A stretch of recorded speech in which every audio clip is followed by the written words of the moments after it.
On. Let me begin by just acknowledging the sad passing of the Dean of the House of Representatives, Don Young. He loved Alaska. He loved the country. He loved the institution of the House of Representatives. And we certainly mourn his passing, and he will appropriately have the respectful send-off from the institution, the house that he loved, the People's House, today, as well as experiencing a send-off, a homegoing throughout the rest of the week. Our condolences we extend from the House Democratic Caucus to the Young family, to his constituents, and to all those who knew and loved an extraordinary, unique American character.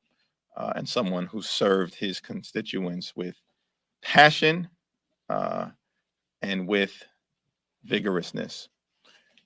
We had a very active discussion in the House Democratic Caucus today. It's good to be back together with each other. We were briefed on some of the legislative bills that will be on the floor this week, including the MORE Act, which will be brought by Chairman Jerry Nadler. Americans across the political spectrum, particularly younger Americans, recognize that now is the time for cannabis reform. Be good for the economy, good for economic activity, good for public safety, good for social, racial, and economic justice.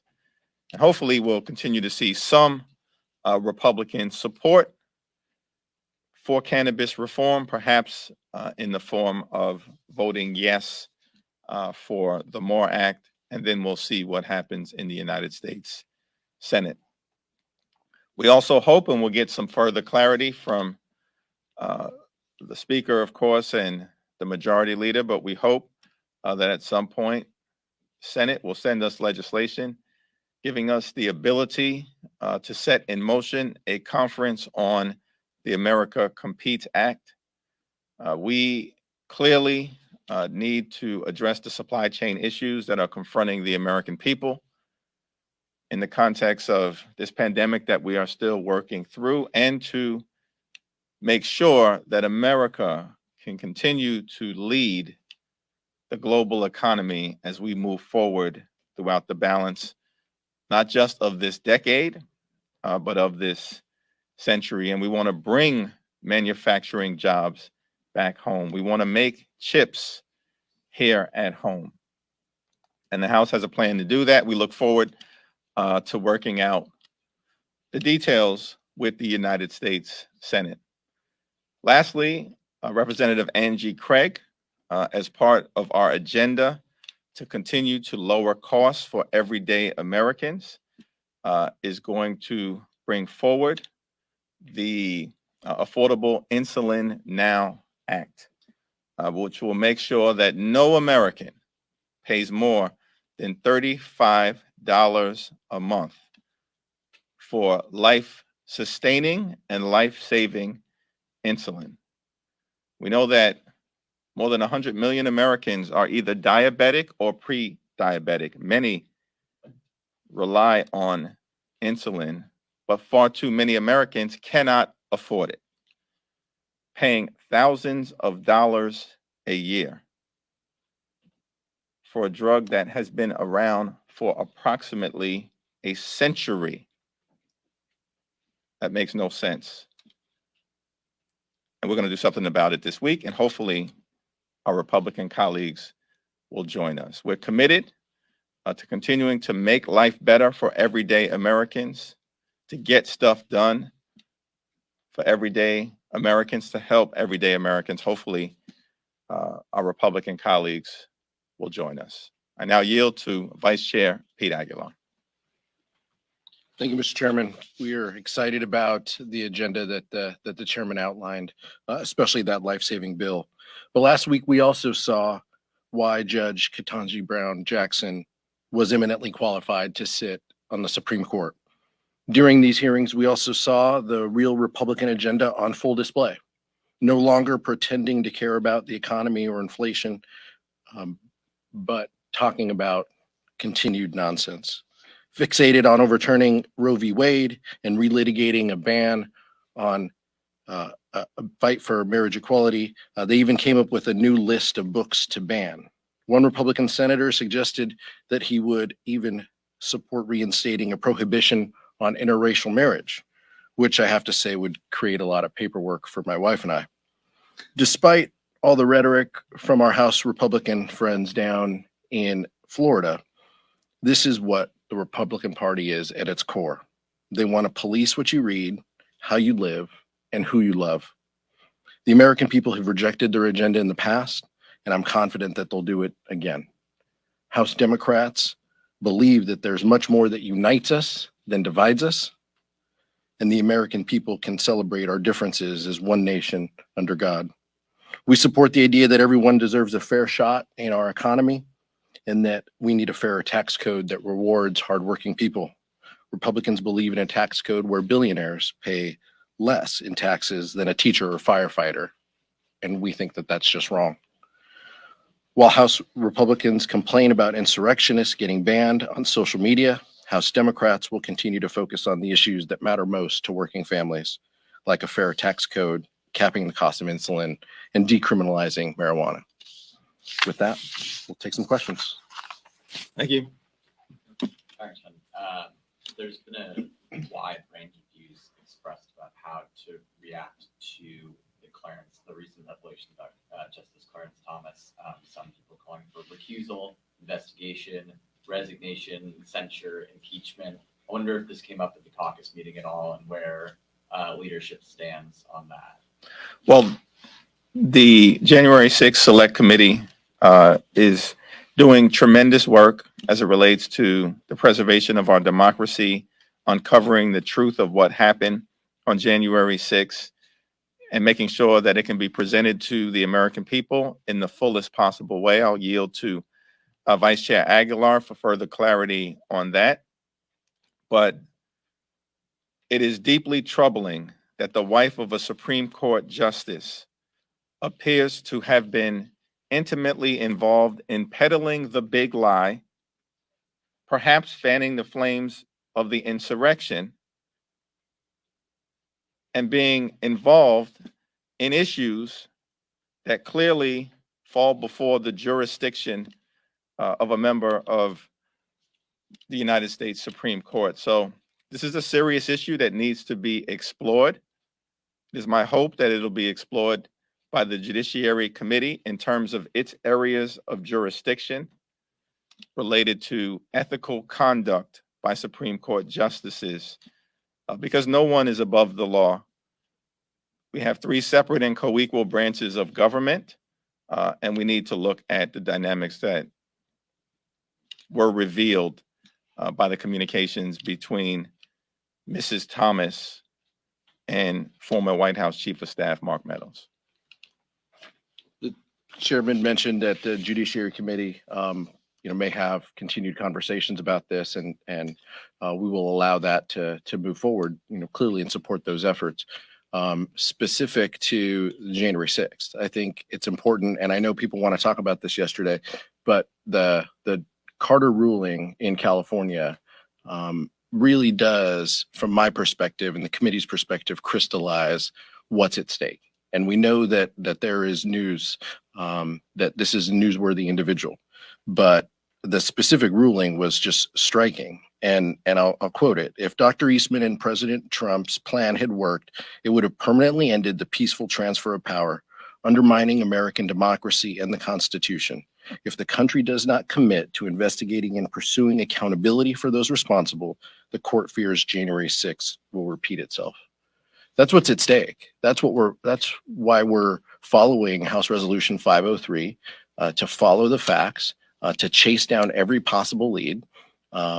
Nobody is above the law, as the chairman said, and we're going to treat individuals the same, no matter who they are. We're going to continue to face the facts. That's why Peter Navarro and Dan Scavino were on the receiving end of a contempt citation last night.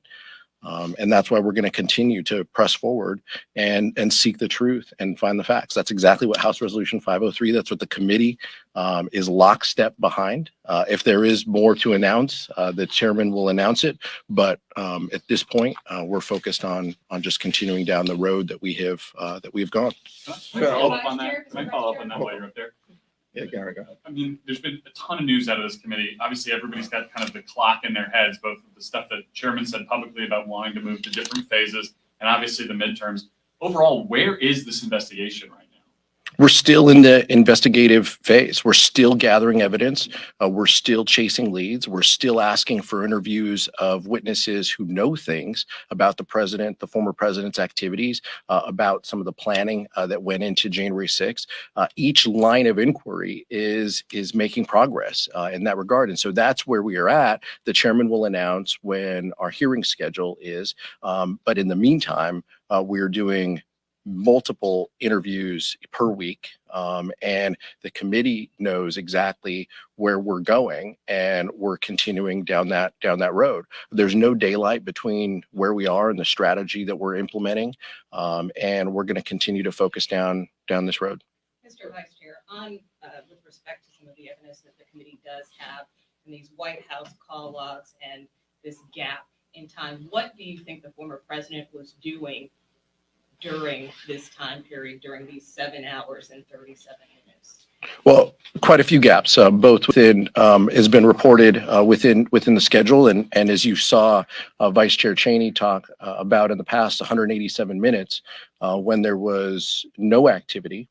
And reportedly, the former president was watching this, unfold, this attack on the Capitol and not lifting a finger. So we need to know, as we've said consistently, what was happening during that time. And so that's what our lines of inquiry are about, in addition to the funders and how the events of January 5th and January 6th happened from a rally perspective. Why didn't anyone lift a finger down at 1600 Pennsylvania to help us?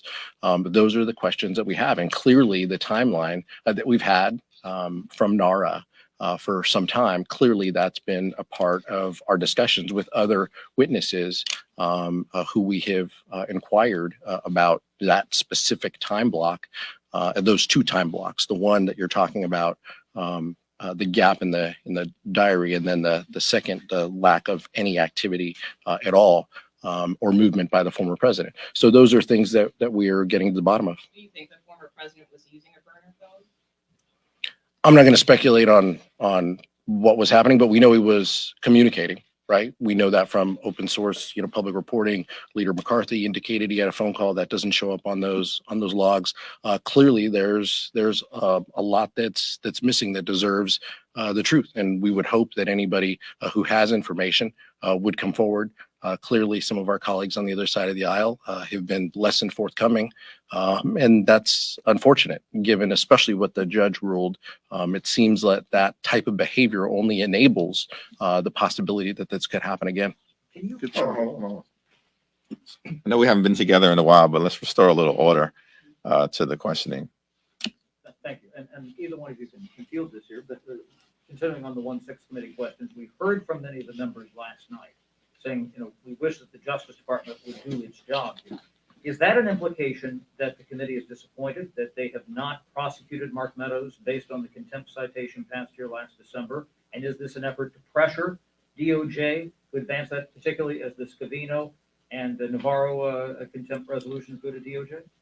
Well, let me just say, democracy and preserving it is not an exercise of ordering fast food, right? This is a serious situation that we are confronting.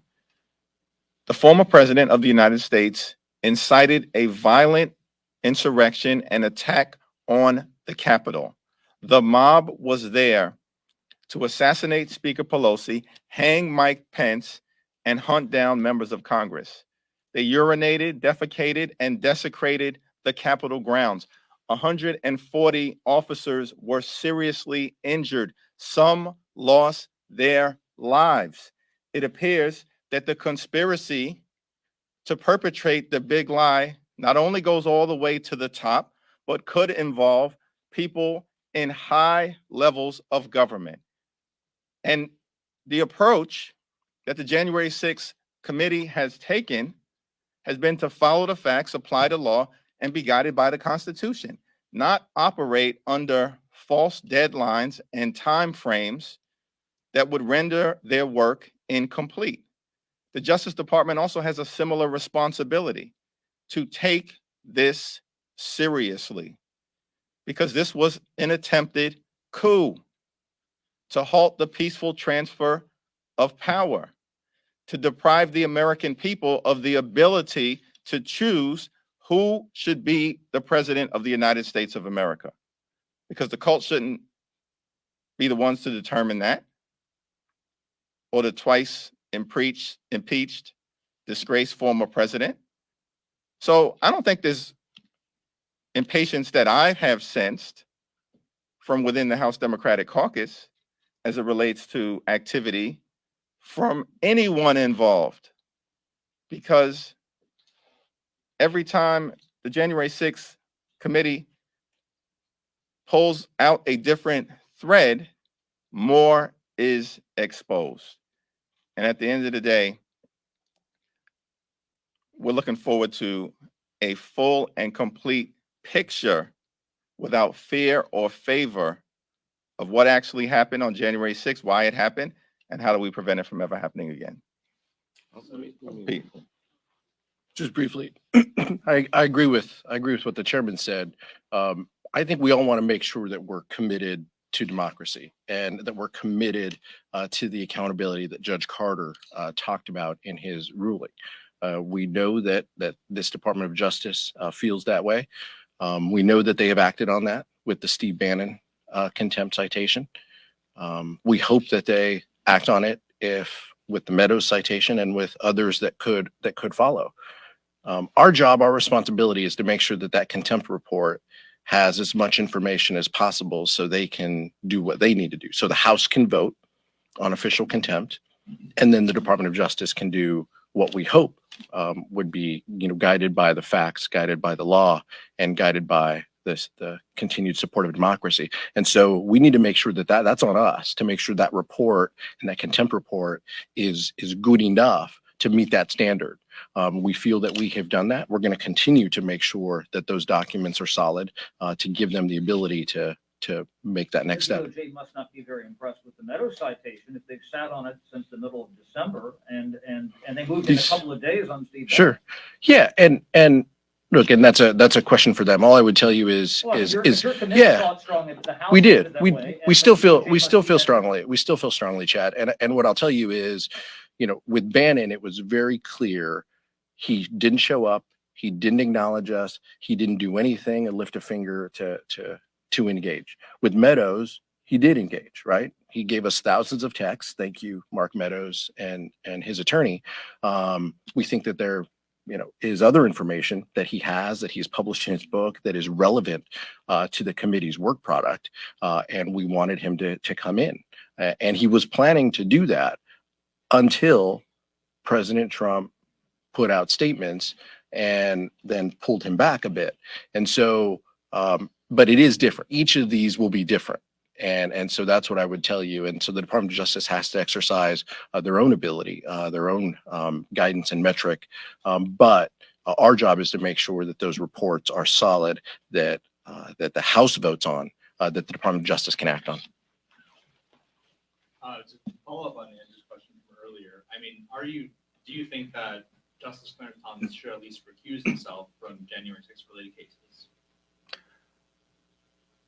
I think there's a reasonable argument to be made that should happen. I'll reserve comment beyond that until I'm able to review both some of the decisions that he has rendered in this space already, some of which, of course, have been publicly discussed and are deeply troubling, as well as, the full nature of the exchanges between Jeannie Thomas and Mark Meadows. Third row. Thanks. On the budget that came out yesterday, President Biden said it's a statement of his values. Among those things was an increase in the defense budget, an increase in funding for law enforcement, which some progressives have expressed concerns about. Do you have any concerns of your own about those increases or thoughts on how those might be reconciled within the caucus? Yeah, I'm headed up to the Budget Committee meeting right after this, and I look forward to engaging with Director Young about the full scope of the budget. When we were in New York with President Biden, I supported his articulation of what needed to be done in the area of public safety. One, that we have to strengthen the relationship between the police and the community. That is certainly the right approach. And invest in neighborhood policing and law enforcement efforts that bring the police closer to the community, while at the same time making sure that there is accountability when police officers cross the line and engage in conduct that is dishonorable to the police, to the force, and to the communities that they represent. I want to ask a little bit about the U.S.-China bill now that it has passed the Senate. Can you give a timeline for what the House's next steps are? When might people actually be named to a conference committee? Are you referring to? The competes or endless frontier, Okay. whatever the. The bill Okay. of 1,000 names. Yeah. Okay. Yeah. I don't think we call it the U.S.-China bill, so I was a little confused. Not yet. But as it relates to the Competes Act, which we passed in the House of Representatives, Leader Hoyer can provide additional clarity on that, but he did express hopefulness that we'll see some activity later on this week, and we'll be in a position to then thereafter proceed to conference. Can you give any clarity on what that action will be later this week? I think that's a question best asked of Leader Hoyer. Question on the economy, please. How can Democrats avoid being blamed by Republican candidates for inflation and the prospect of recession as they head out on the campaign trail? Well, Joe Biden has done a very good job under difficult circumstances as it relates to the economy. The fastest rate of economic growth in 40 years. 7.4 million good-paying jobs created during the president's first 14 months in office. That's a record in American presidential history.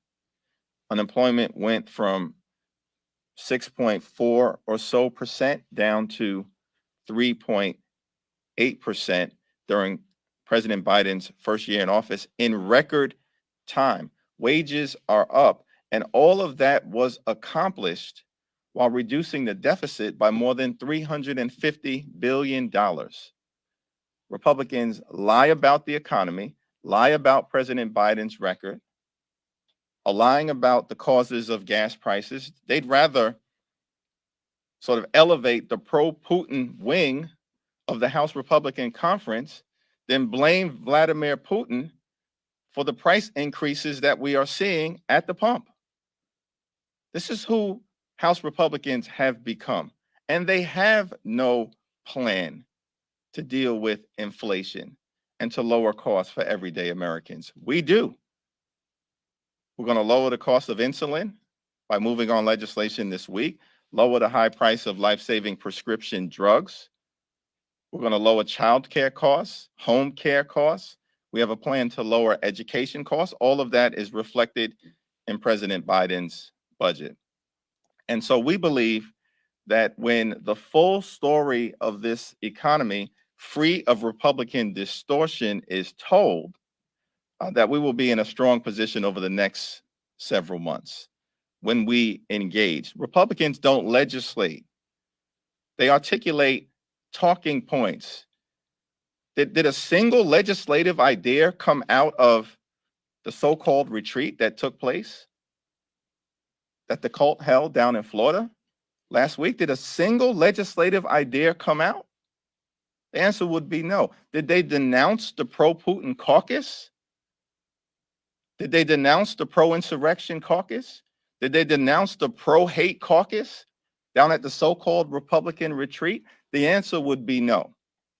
So we're looking forward to sharing with the American people what President Biden and Democrats have accomplished in terms of the economy. More importantly, what our vision is to lower costs and confront inflation and gas prices, and to point out who the cult really is and why it will be dangerous to hand over any semblance of power to them next year.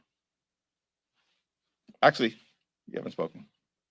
The CDC is evaluating this week whether to end Title 42, the public health order by the administration to internally migrants at the border.